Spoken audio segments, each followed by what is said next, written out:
Benjamin from Daily Ambrose Tints. Just wanted to go over a huge misconception or a question that I usually ask the customers or they ask me, whether or not you should tint the rear section of your vehicle, especially if it's brand new. I know it does come with some aesthetic, some darkness to it, but believe it or not, there's no film on there, there's no protection on there, so it's going to be called privacy glass or dyed glass that the manufacturer provides for a lot of the vehicles depending on the model. And there's a reason why they don't do it on the front section. One, it's illegal, right? So if we have customers coming to us where, hey, I'm looking for legal tint, we kind of chuckle inside our heads because it doesn't really exist.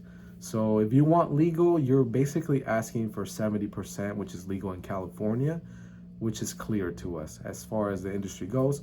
Maybe it's a little lightly shaded if you want to be technical, but for us, it's transparent. Once it goes onto your window, on the front windshield or the front doors, it's going to be clear. It's going to be transparent. So there's no shade to it, which is why we provide ceramic tint, because you can go clear on the front windshield, kind of staying within the legal limit, but there's still an aftermarket film that's being applied to the front windshield. So liability wise, or let's say we're talking legal, which do not take any legal advice from us, we still consider it illegal installation. So if you want to stay within the legal limits, I always provide a light shade or very, very light shade in ceramic to block you from the heat. You get definitely the UVs, IR or heat rejection. It goes up to 95% in ceramic, and we only install that for the front windshield. I know a lot of shops definitely want to take money and, hey, we'll just do it in carbon or half ceramic or anything cheap just to give you the aesthetic. If you're not looking for the heat rejection, definitely on the pricing. Ceramic can be a little expensive, but we don't even offer standard or carbon films for the front windshield due to the fact that it doesn't provide as much protection as ceramic tint. Now, if you just want to match the front section again, you can leave the rear open.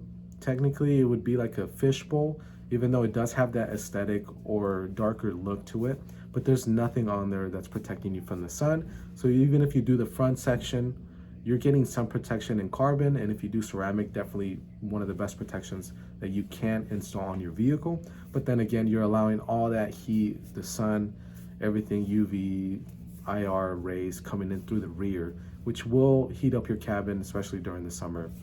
So if you're doing ceramic all around, it makes perfect sense to do everything, even including sunroofs.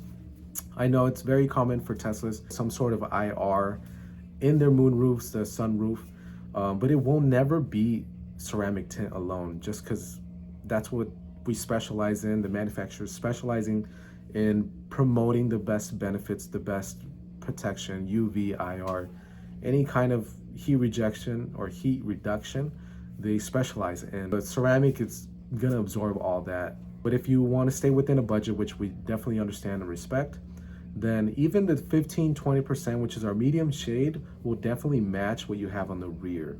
So let's say, hey, I don't have any, kids, no pets, no one really goes in the back, I don't mind the heat. Cool, we won't pressure you to get ceramic because some people don't really need it. If they love the heat, they can roll down the windows, blast the AC, or maybe they just don't commute as far as other people do.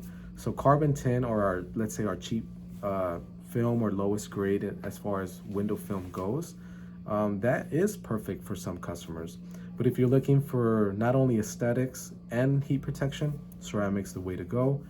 And it won't dictate, or the pricing won't dictate on which shade you get. So we also get that question too. Hey, what if I just get limo all around? I mean, maybe if we're using a lot of film in one shade, depending on what shop you go to, but we don't charge as far as, hey, I want this shade or I want 20% all around. We're charging you on what we're selling you. So as far as the performance goes, carbon's gonna be our budget-friendly film. Then we have 2 ceramics on top of that.